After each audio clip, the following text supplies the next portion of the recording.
racism. We will not bow down to injustice. We will not bow down to exploitation. I'm gonna stand.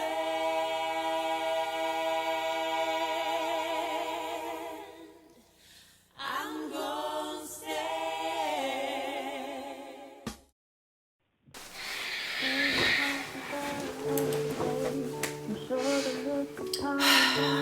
So, this week,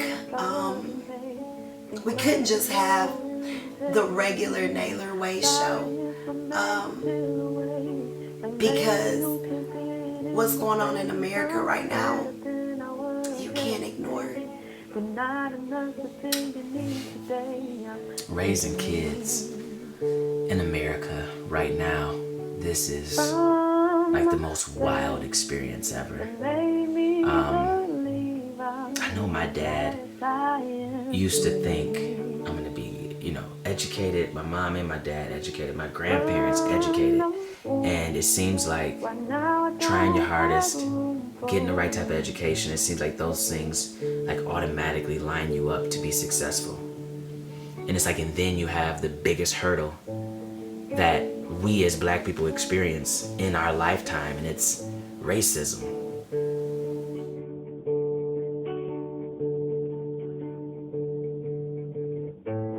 I would like to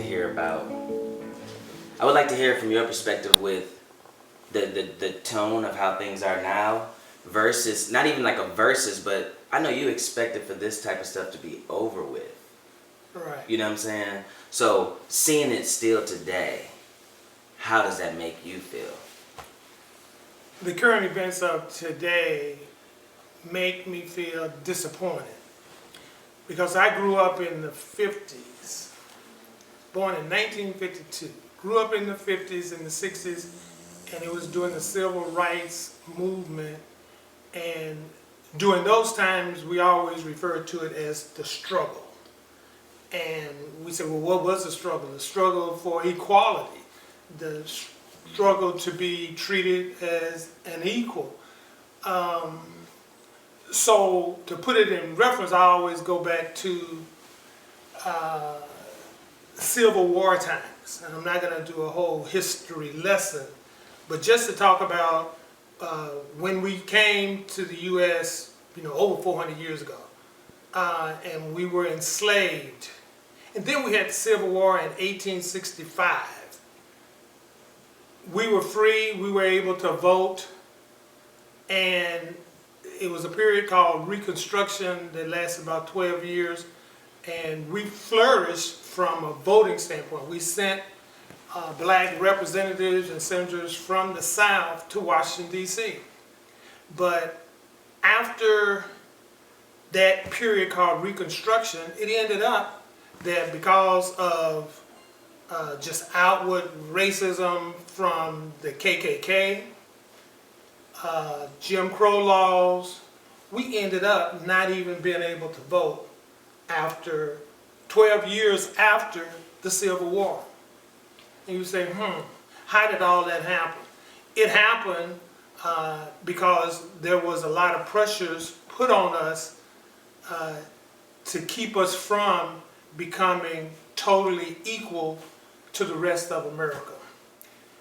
So the struggle that we went through from the early years at the beginning of slavery all the way through Civil War, all the way through Reconstruction, if you take that 12 years from 1865 when the Civil War ended, would be like 1877, 1878, something like that.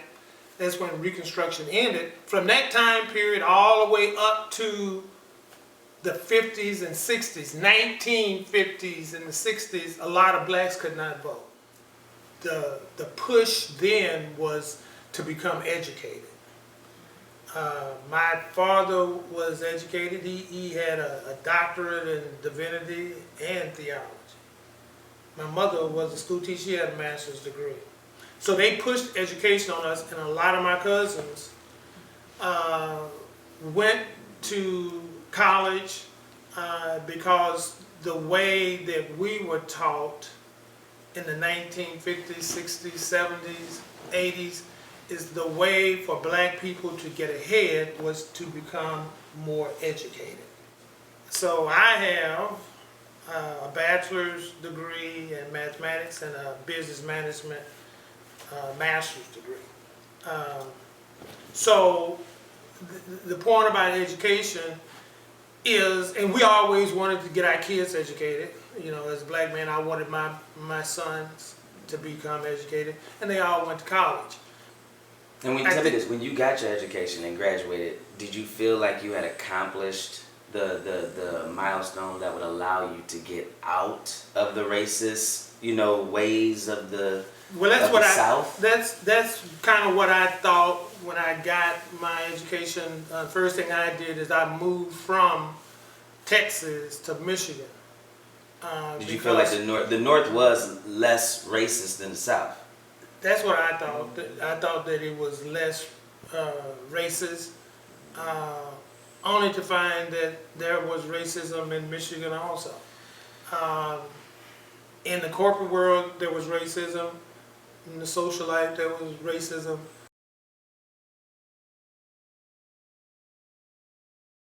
The guy went over, he got the beer, we drank it. So then we say, strange thing, when I went to buy the beer, this guy went into the door. There was one door to this cafe. On the right side, it was dark, fly infested, and there was black people sitting there. On the left side, it was lit up, air conditioned with no flies. The kitchen was right in the middle, where you would order the beer was right in the middle. So they ordered the beer, paid for it, came back, we shot pool. Being 19, 20 years old, we say, let's go integrate the other side. So we go in to the left side, and as soon as we walk through the door to the left side, the patronage there said, we don't want any niggers over here.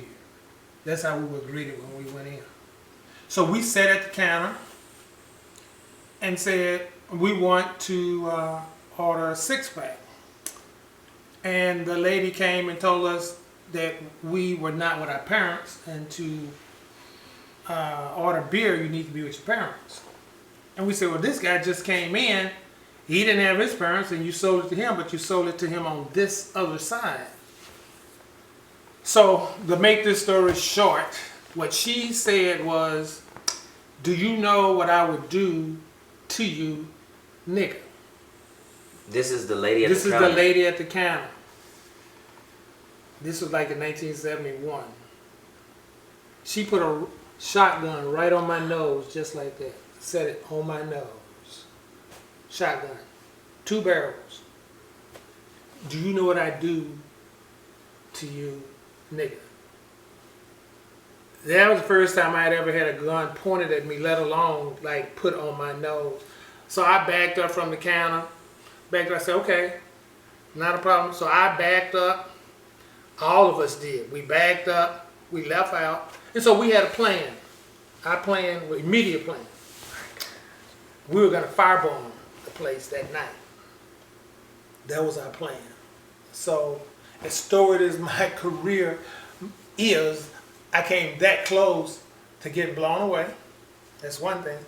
Second thing is, we were ready to firebomb it. It wasn't any question about it. We were going to firebomb that place that night. Okay, so the lady who was a black lady who owned a restaurant right next door, she came out and said, what happened? So we explained what happened, and we told her what our plan was. Yeah. That night, what we were going to do. She said, don't ruin your career. Have I experienced racism? I feel like I've experienced partial racism. So I was at school one time, and it was about like the end of recess, and this one girl, she took my ball, and everybody came next to me. I got my ball from her, and then the white woman, she took me to the principal's office. She said that you know that is considered sexual assault. And she said that in front of the She said kids. that in front of all of the kids in the school, right? So now from that day forward, if I had anything to do with the girl, if I liked a girl, and if I got into an altercation with a girl, it would automatically be, oh yeah, he also sexually assaulted a girl, which all I was trying to do was get a ball. So my thing is, if I am a young black boy, and you obviously see, all I'm trying to do is just get a ball, and if a girl takes my ball, all I'm trying to do is get it back. There's no reason why that should automatically be, oh, he was trying to sexually assault her. And how did that make you feel in that situation? Being in the 4th grade, if you can remember, how did that make you feel hearing those words? Was that the first time you've heard that phrase? And did you know what she was referring to? Yes. She was referring to me trying to get the ball from the side of her and considering it being sexual assault because whatever her reason was. And that was my first time ever hearing, oh yeah, that young black boy sexually assaulted that little girl. And how did that make you feel? It made me feel like it's kind of crazy how somebody can accuse me of sexually assaulting somebody from taking a ball, but that doesn't matter. If the fact that you're accusing a black boy that knows nothing about sexual contact at all, you're saying that he's sexually assaulting a little girl, just like it hurts my brain, and I don't think it's fair. And yeah, I just don't think it's fair that somebody can just automatically accuse me. And she said that I can go to jail for that. Yeah. That's the crazy part. That was crazy for us. Right, she said it in front of everybody, and see, I think that's part of the institutionalized, systematic, systemic racism that we have in America today. Because I think it's almost by any means necessary they would do things to keep us from achieving our real potential. So how does that work in this case? Well, here it is, you're in the 4th grade, and all of a sudden they've come out and said, oh, in his record, if this teacher documented it well, they have on file that he sexually assaulted somebody. So if something comes up the next time, then they say, oh, this is not the first time that occurred.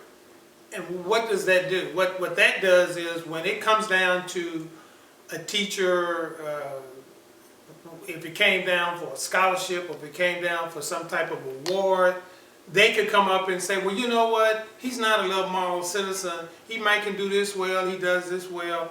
But you know what? There is something on his file that said that he sexually assaulted somebody. And it's not even proven. It's not even, and it's detailed based on what the teacher wrote down. Because the thing that I always wonder, how did all of these black people get in situations with a white woman where it was considered rape? I said, I just didn't get it until I read the Jim Crow laws in terms of what rape was considered. If you made a movement towards a white woman in public or anywhere else that was unsolicited, they could say that was rape. If you didn't get off the sidewalk when she came by, that was aggression towards her.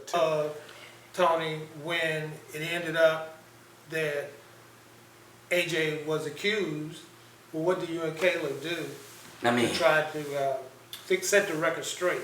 First was going to the school, talking to the principal and the teacher and trying to get a understanding from where their minds are, because we thinking they still go to the school. You're still in a situation with people that think this way about our kids. So the first thing was trying to figure out, how can we not allow this to happen again? How can we create an environment where this won't happen again? Kayla ended up having to go above the principal and to the district to actually file a complaint on the lady, so she could actually, because she felt that nothing was wrong. She felt it was her duty to let the young black boys know what your dangers can be. So she felt like she was doing a service to us. And that's not acceptable to put that in the minds of my son and then all the kids around him who hadn't heard about sexual conduct before, and now this is implanted in all of their heads. You know that, and then when you think about how it goes with our prisons are built off of test scores of third graders. So when you see things like this that's happening with the youth, even when you see the way that they conduct in school and line up, the bell rings, all of those things are getting your mind prepared for what your future could look like. You know what I'm saying? And that's so it's like it's being sprinkled in through every factor, you know what I'm saying, that we encounter.